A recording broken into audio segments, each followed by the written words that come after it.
Bismillahir Rahmanir Rahim. We are talking about al-khiyar, where somebody is given the choice to annul the marriage contract. Whereas we said the original rule is that you're not allowed to annul the marriage contract because it is an aqdun lazim.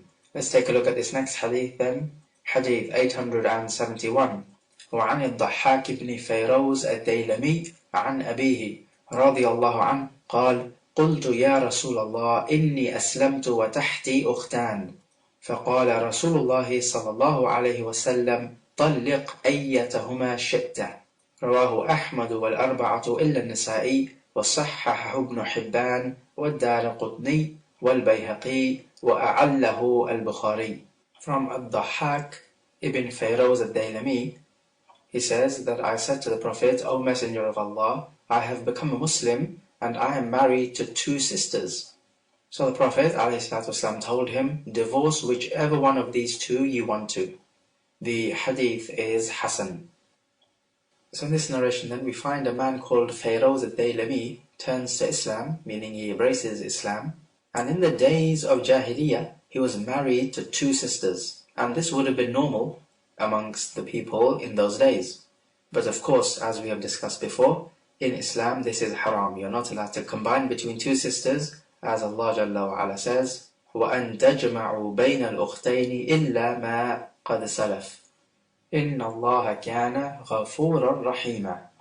And forbidden for you that you should combine between two sisters except that which has preceded, and Allah was the forgiving, the merciful. And we have a consensus amongst the scholars on this issue that it is impermissible to be married to two sisters at the same time.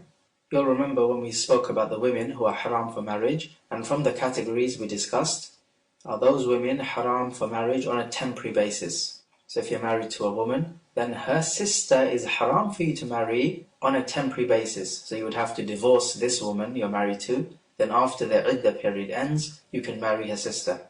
But you're not allowed to be married to two sisters at the same time. We said that this would lead to the breaking of the ties of kinship. Remember that two women, when they are married to the same man, it does cause enmity between them. The Prophet here says to divorce one of them. The divorce in this case doesn't actually mean an official divorce, rather it means to annul the marriage. And the reason for the annulment of the marriage is because this marriage to one of the sisters is completely invalid. So you can't have a divorce in a marriage which is invalid, because the presence of that marriage is like its absence, and a divorce only takes place after a valid marriage contract. So we find from this hadith then that it is not permissible for a man to be married to two sisters at the same time, and it makes no difference whether these two sisters are related through blood or related through breastfeeding, because you could have two women who are sisters through breastfeeding because they were breastfed by the same woman, even though that woman may not be the biological mother of both of these sisters. There's just a difference of opinion amongst the scholars that if a man divorces his wife for the third time, so this is an irrevocable divorce, then is he allowed to marry the sister of this wife, whom he has divorced, in her iddah period? Some say yes, he is, because she is irrevocably divorced, so he cannot take her back. And some other scholars say that even though she is irrevocably divorced, but the effects of this marriage are still in existence, which is the iddah period, of course. The iddah is the effect of the marriage. So because these effects of the marriage still exist, therefore he should keep away from her sister until the iddah period finishes. And this appears to be the safer opinion. And it's not asking the man too much to just wait for 3 menstrual cycles of his wife to finish. Similarly, if a man has 4 wives and he divorces one of his wives for the third time, so this is the irrevocable divorce, so now she's in her iddah period, is he allowed to marry another woman during this iddah period? Some scholars would say no, he's not allowed to marry another woman because this would be like having a 5th wife. And some scholars would say no, because this divorce of the 4th wife is irrevocable, it would not be like having a 5th wife. But we say that the safer opinion is that he's not allowed to marry the 5th woman because the effects of the 4th marriage are still in existence, and the effects, of course, are the iddah period. So only when the iddah period of the 4th wife finishes can he marry the next wife. and then the next wife will not be counted as a fifth wife. Whereas if he married her during the iddah period of the fourth wife, then she would be counted as a fifth wife because the effects of the fourth marriage still exist. And of course, if this was a revocable divorce, then there is no difference of opinion and the matter is very easy. He is not allowed to marry the fifth woman because as long as the divorce is revocable, then you have to wait for the iddah period to finish before she is completely separated from the husband. We also learn from this hadith that the marriages of the kuffar are correct, and we will not interfere and disrupt them as long as it is permissible in their deen. But if it comes to a marriage issue and the kuffar come to the Muslim court for judgment, then the Muslim court will have to use the book of Allah Jalla wa Ala to decide between them. So if this marriage is invalid in Islam, then we would have to judge likewise. But if the kuffar do not come to the Muslim court and they just marry amongst themselves in accordance with their traditions and beliefs and religion, then it is not for the Muslim to interfere in their affairs. So for example, we may have the Majus and they think that a brother and a sister are allowed to get married in their madhab. So in an Islamic state, the Muslim ruler will not interfere in such a marriage, whereas we know that such a marriage is completely haram in Islam. But as for if these two Majusi were to convert to Islam, and so we have a case of a brother and a sister being married to each other, and they convert to Islam, then we would have to separate between them, because we cannot approve of such a marriage. And we find evidence in the Quran that it also considers the marriage of the kuffar to be correct. Allah Jalla wa Ala refers to the wife of Fir'aun. Of course, Fir'aun was a kaafir, for sure. He says, وَامْرَأَةُ فِرْعَوْنَ, and the wife of Fir'aun. Likewise, he refers to the wife of Abu Lahab, and both of them were kuffar without doubt. He says, وَامْرَأَتُهُ حَمَّالَةَ الْحَطَبِ, and his wife carrying the firewood. So we say that if kuffar are married to each other and then they become Muslim, then we continue on this marriage, as long as their marriage was valid in Islam when they married when they were kuffar. As for when they married when they were kuffar, their marriage would have been invalid in Islam. Then if they convert to Islam, we would separate between them. For example, a man and a woman, both are kuffar, they marry each other. But this man married a mahram woman, let's say his sister or his aunt, if he was a Majusi, let's say, then this type of marriage is not approved of in Islam. So if both of them become Muslim, or one of them becomes a Muslim, then they must separate from this person. Or for example, a kafir marries 5 women at the same time, because in kufr this is allowed for him, let's say. When he becomes a Muslim, then he must separate from one of his wives. So he keeps a maximum of 4 wives. And the hadith for this is coming up. Or for example, if a kafir married a woman when the woman was divorced by a previous husband and she was in her iddah period, so the 3 menstrual cycles had not completely passed yet, and he married her within this period, meaning within the 3 menstrual cycles. So this is an invalid marriage contract in Islam. So if this was to happen during the time when both of them were kuffar, then we would leave them to it, because that's their madhab. But if they convert to Islam, then we would have to separate between them, because this is a marriage which is invalid in Islam. Hadith 872, وعن سالم عن أبيه رضي الله عنه أن غيلان بن السلمة أسلم وله 10 نسوة فأسلمن معه فأمره النبي صلى الله عليه وسلم أن يتخير منهن 4. رواه أحمد والترمذي وصححه ابن حبان والحاكم وأعله البخاري وأبو زرعة وأبو حاتم. From Salim, from his father, he says that Ghaylan ibn Salama converted to Islam. And at that time, he was married to 10 women when he converted to Islam, and his wives converted with him. So the Prophet ordered him to choose from these 10 wives 4 only. The hadith is sahih. We take from this hadith then that a free man is allowed to marry up to 4 wives and no more. As Allah Jalla wa Ala says in Surah An-Nisa, فَانْكِحُوا مَا طَابَ لَكُم مِّنَ النِّسَاءِ مَثْنَى وَثُلَاثَ وَرُبَاعَ. Then marry the women who appear good to you in 2s, 3s and 4s. And because this ayah is a minnah or a favor of Allah Jalla wa Ala upon the people, if it had been permissible to marry more than 4 wives, then Allah would have mentioned it. Because this ayah is in the context of a favor which Allah Jalla wa Ala is giving you. So the fact that Allah stops at 4 means we also have to stop at 4. And we're not allowed to take a favor more than what Allah has given us. Also, we learn from this hadith that the marriage of the kuffar are valid in Islam and we do not interfere with them, even if they might be haram. So notice here that this man is married to 10 women, which means that in Islam the first 4 marriages would be valid, but the next 6 marriages would be invalid. But notice that the Prophet did not order him to only choose the first 4 of his wives and to let go of the last 6, because the last 6 are invalid. Rather, we learn from the narration that the Prophet gives him a choice to pick from whichever 4 he wants to. So he could even pick from the last 4 of his 10 wives, where the last 4 of his 10 wives in Islam would be an invalid marriage contract because he's already married to more than 4 wives previously. This is because the marriage to each of these women, meaning each of these 10 women, in and of itself is a valid marriage if he was to get married to them on their own. But it's just that combining between them is haram.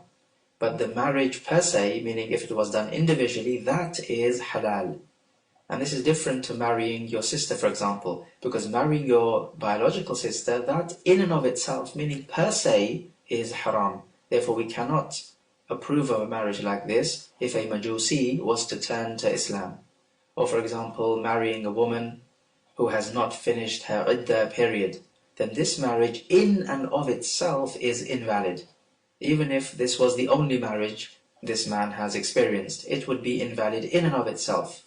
But here, in the case of Ghaylan ibn Salama, each of the 10 marriages in and of itself would be valid. It's just that combining between them is invalid.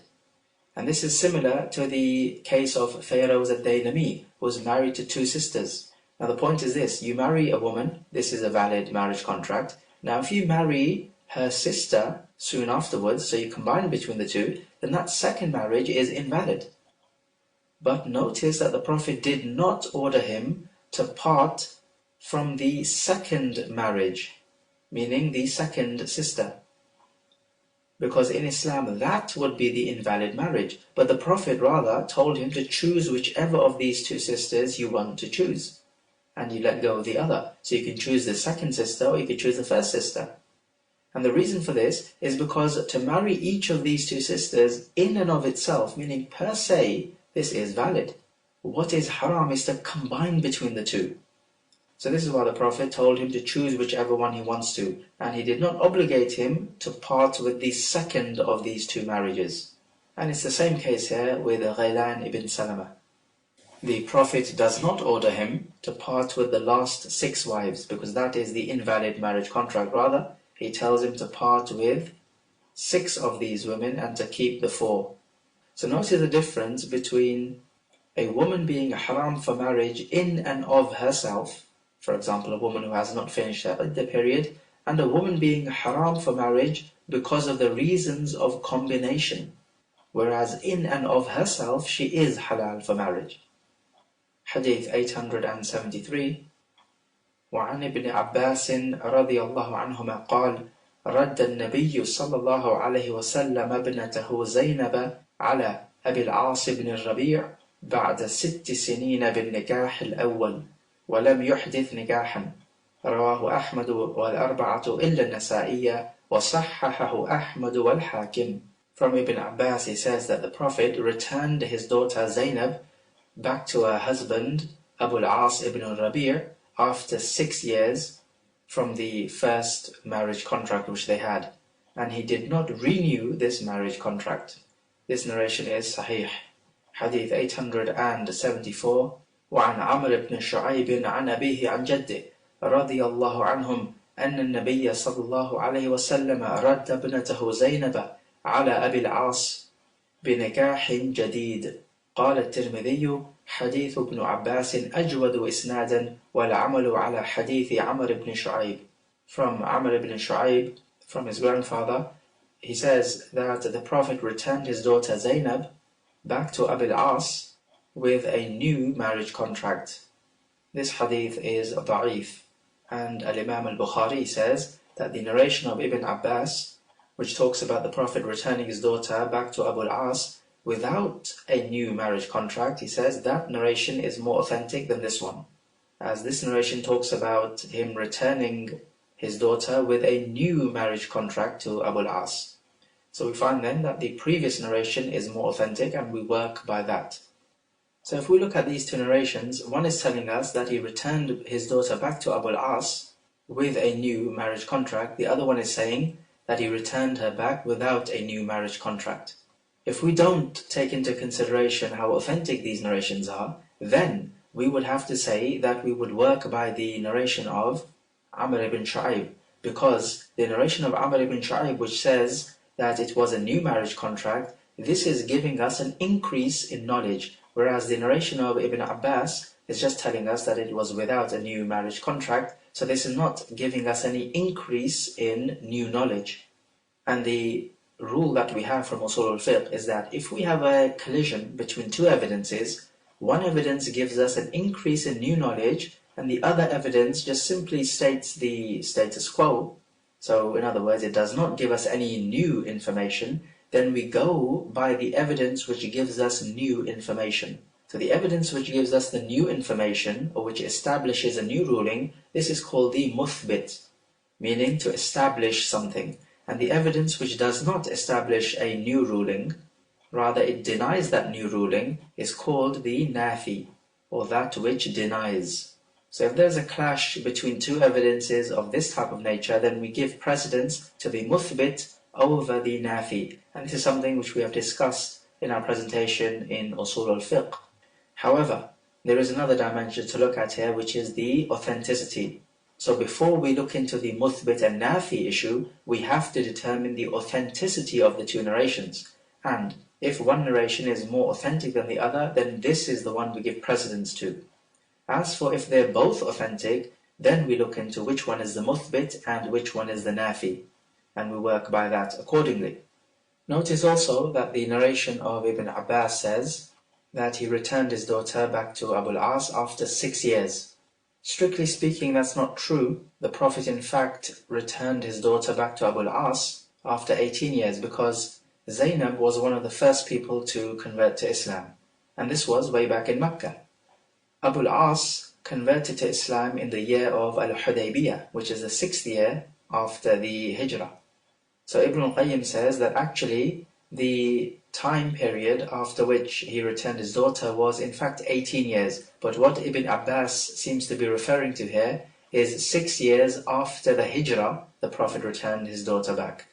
So what's the ruling then on this issue of two kuffar being married and one of them converts to Islam but the other one doesn't? What do we have to do in a situation like this?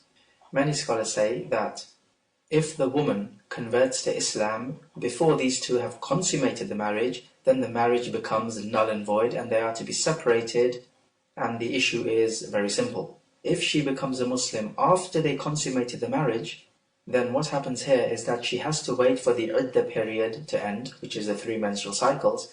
If within this iddah period the husband converts to Islam, then their marriage continues just as normal, no need to renew the contract or anything else. If the husband does not convert to Islam and her iddah period finishes, then the scholars say that they are to be completely separated, and if the man wants to continue marriage with this woman, he would have to convert to Islam and then renew the contract. What about the other way around? The man converts to Islam but his kaafir wife doesn't. If his wife is a Jew or a Christian, then this does not make a difference to the marriage, because a man who is a Muslim is allowed to marry a Jewish or a Christian woman. And it makes no difference whether he converted to Islam before the consummation of marriage or afterwards. They can still continue being husband and wife. If the wife is a kafirah who is not a Jew or a Christian, then if the marriage has not been consummated, then they have to be parted straight away. And the issue is simple and straightforward here. If the marriage was consummated, then the woman has to wait 3 menstrual cycles as the waiting period, and she's not allowed to marry anyone else before that. If within this period she converts to Islam, then their marriage continues just as normal. If she does not convert to Islam within this iddah period, then they are to be completely separated. And if they want this marriage to go ahead, then this woman must convert to Islam before. And then thereafter, they would have to enter into a new marriage contract.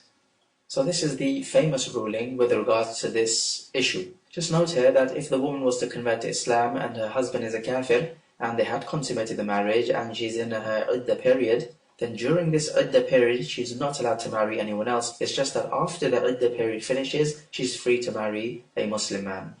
Unless the husband converts to Islam within the iddah period, in which case we continue on the marriage. Shaykh al-Islam ibn Taymiyyah opposes all of this opinion, meaning he opposes what we have just said. He argues that in fact this goes against what is apparent from this narration.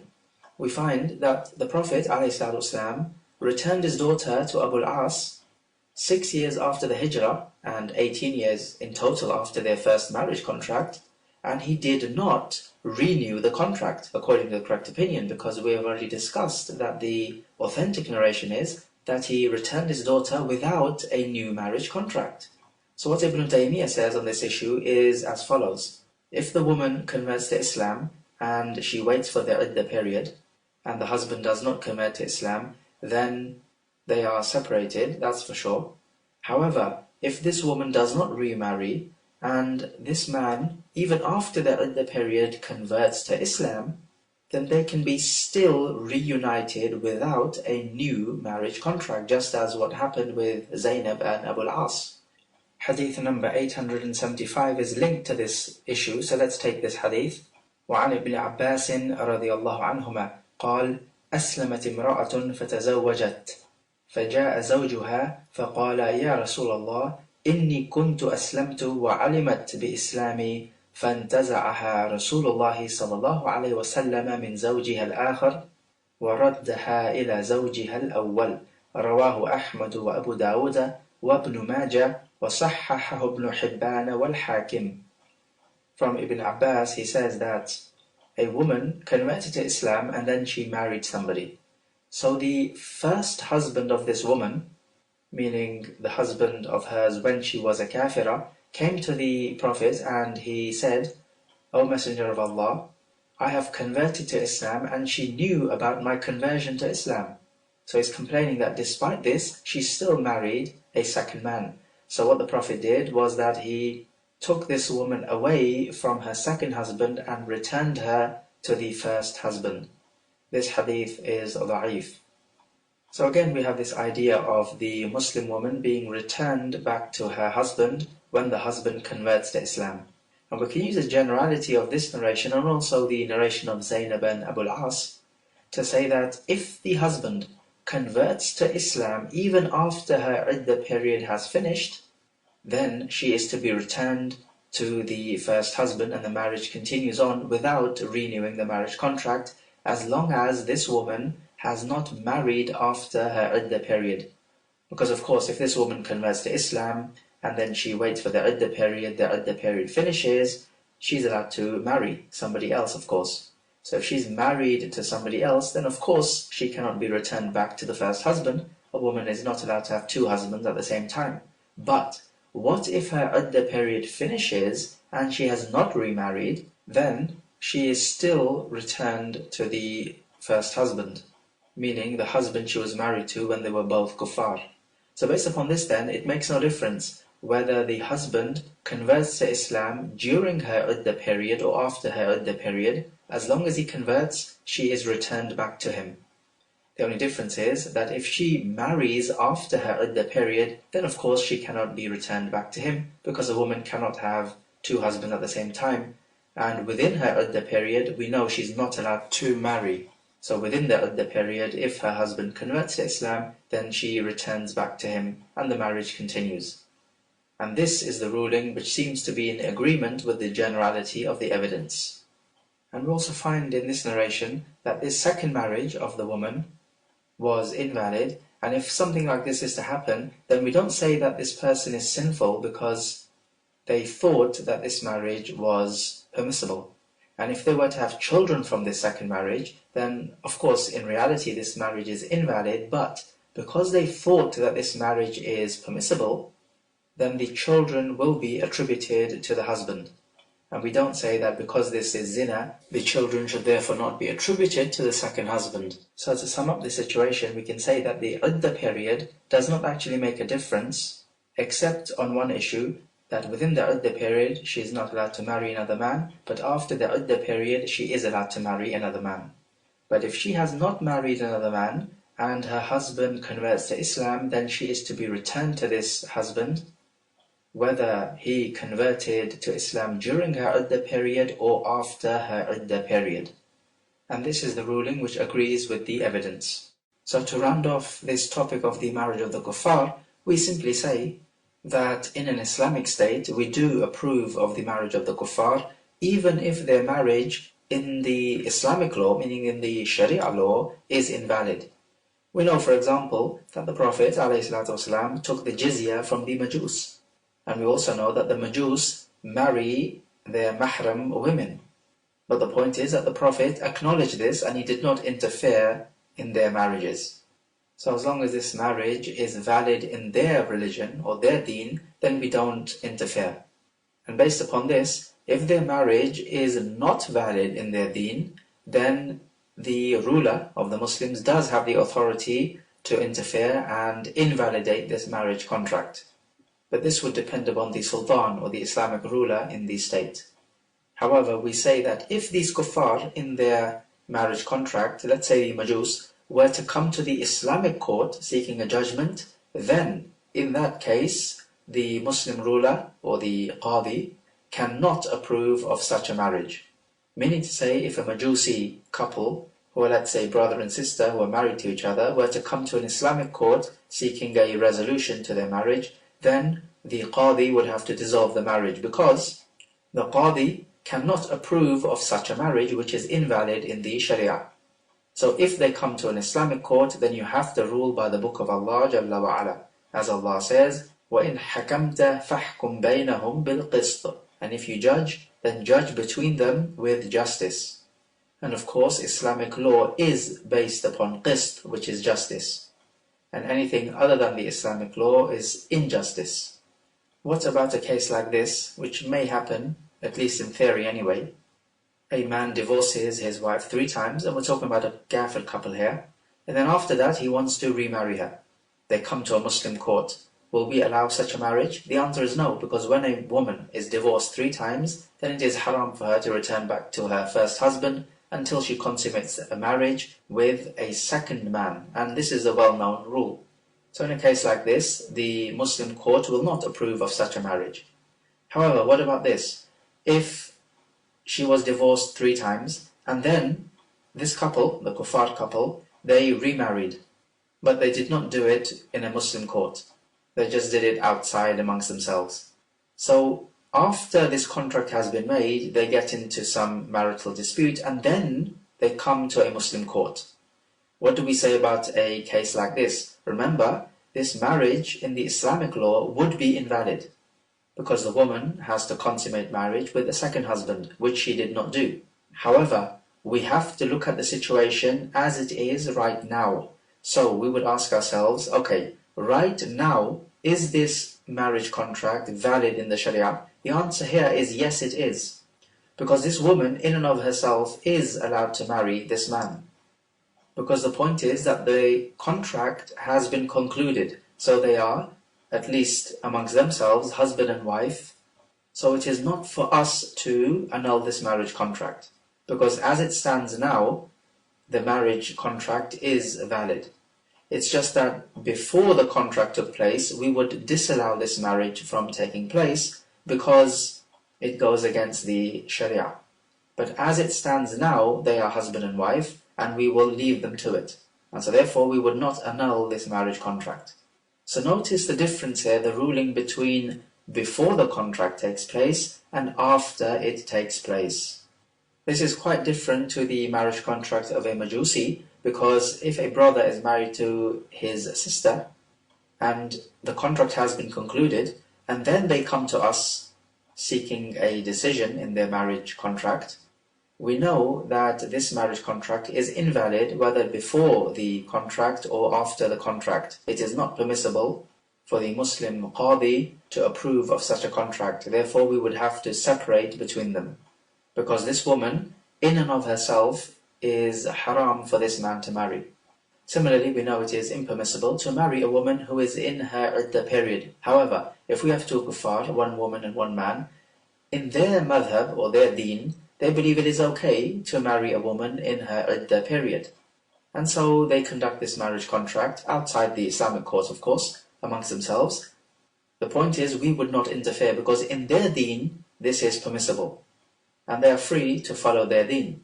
So if they conduct this marriage contract and then thereafter they come to the Islamic court seeking a resolution to any marital problems they may be having, so in this case then, how would we judge?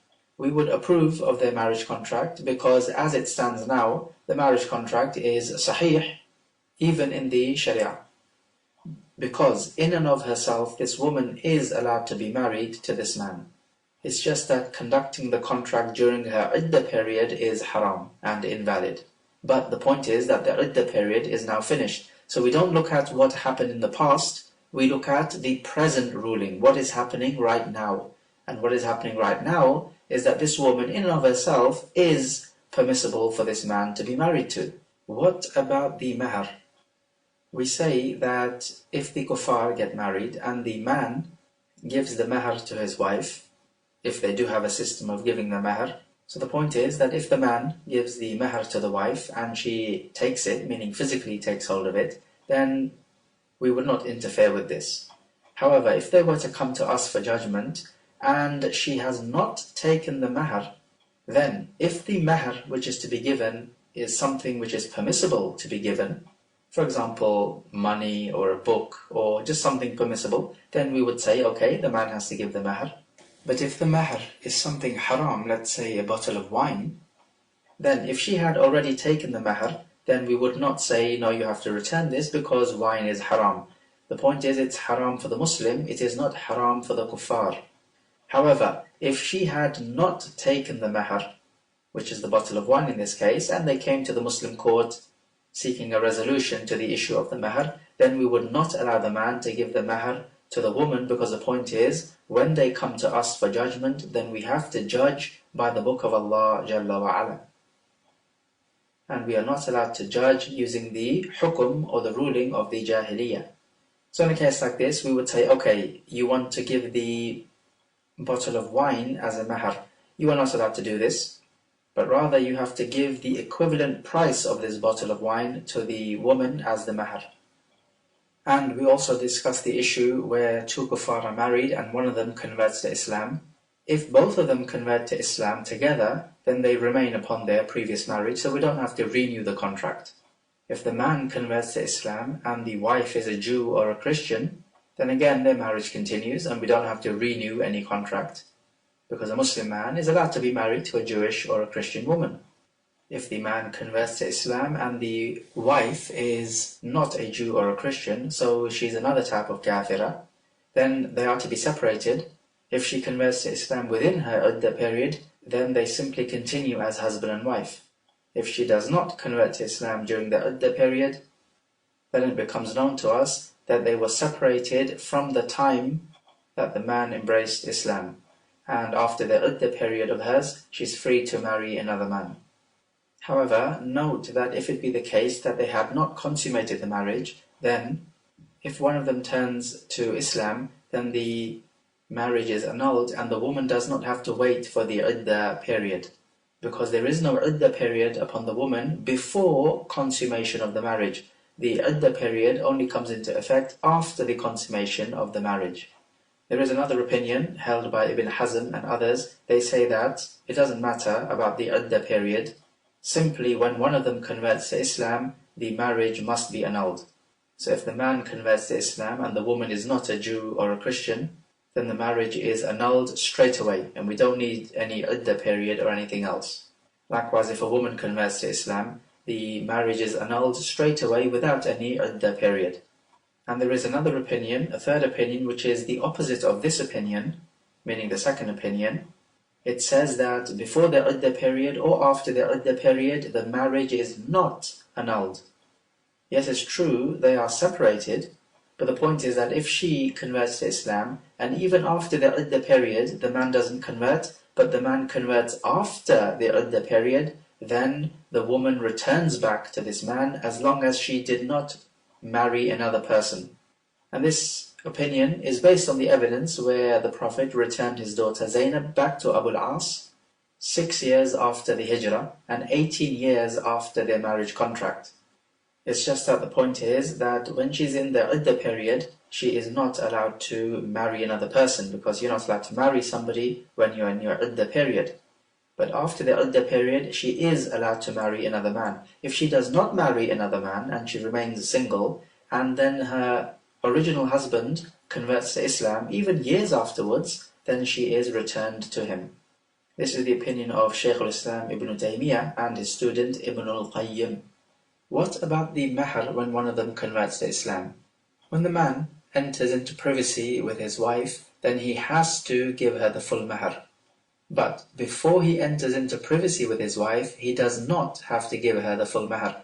Because the point is, when you enter into privacy with your wife, then you are making halal for yourself what otherwise would not be halal for you. So it is not halal for you to be in privacy with this woman, but the fact that you've made this halal for yourself now means you must give the mahr.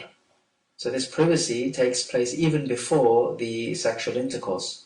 So we say this, that if they did not enter into privacy with each other, and the woman converts to Islam, then she does not have anything of the mahr. Because the point is that the marriage contract is annulled, and when the contract is annulled, the man does not have to give the mahr if it was before entering into privacy with her. If he entered into privacy with her, then in all cases he has to give her the full mahr. However, if before they enter into privacy with each other, the man converts to Islam, so this marriage becomes annulled, of course, but it is becoming annulled because of the man, because it is his fault, if you like, that the marriage is annulled because he became a Muslim. So because the annulment is coming from his direction, he has to give her half of the stipulated mahr. If he did not stipulate any particular amount of mahr, then he has to give her some sort of gift. So simply the way to remember it is that if these two kuffar have not entered into privacy with each other, and one of them converts to Islam, then the marriage is annulled, and the person who is at fault for the annulment of the marriage is the one who converts to Islam. So if the woman converts to Islam first, before entering into privacy, the marriage is annulled and she does not receive any mahr because the annulment is because of her. If the man converts to Islam first, before entering into privacy, then the marriage is annulled, and the cause for this annulment of the marriage is the man himself, so therefore he has to give the wife half of the stipulated mahr.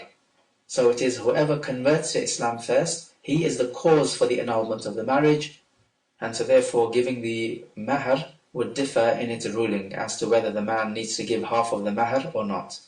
As for after they entered into privacy with each other, then there is no doubt, in all cases, the woman receives the full mahr.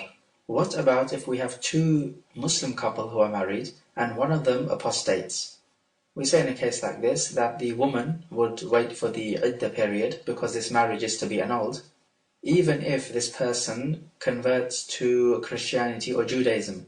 Because the point is that a Muslim man is allowed to be married to a Jewish or a Christian woman, but she must be Jewish or Christian from the very first place. So a Muslim woman who converts to Christianity or Judaism is not allowed to be married to a Muslim man. So note the difference. So the point is, she waits in the iddah period. Before the iddah period, she is not allowed to marry, and after the iddah period, she is allowed to marry somebody else. If within the iddah period her husband converts to Islam, then the marriage continues. Or for example, if she was to turn into a kaafir, then within the iddah period, if she converts back to Islam, then the marriage continues. Otherwise, after the iddah period, she is free to marry somebody else. So the point is that the iddah period simply holds her back from marrying somebody else. And this issue is particularly pertinent when it comes to one of the two couples, meaning the Muslim couple, not praying, meaning completely abandoning the prayer. According to the correct opinion, this takes you completely out of the fold of Islam and it makes you into an apostate. So if something like this was to happen, and there is absolutely every chance of it happening, nowadays especially, then it is important for us to know the ruling about what happens when one of the Muslim couple apostates. Let us take some review questions. So question number 1. Can a man marry a fifth woman during the irrevocable iddah period of the fourth wife? Explain your answer. Question number 2. Explain how we deal with the marriages of the kuffar if they bring their case to us, as in the Islamic court. Explain your answer using an example of a Majusi being married to a sister and another kaafir when he married his wife when she was in her iddah period from a previous divorce. So give the differences between these two scenarios and give the general guiding principle in these matters. Question number 3. If the woman embraces Islam and her husband remains a kaafir, then there are two opinions. One is the majority opinion and the other one, which is held by Shaykh al-Islam ibn Taymiyyah. State both opinions.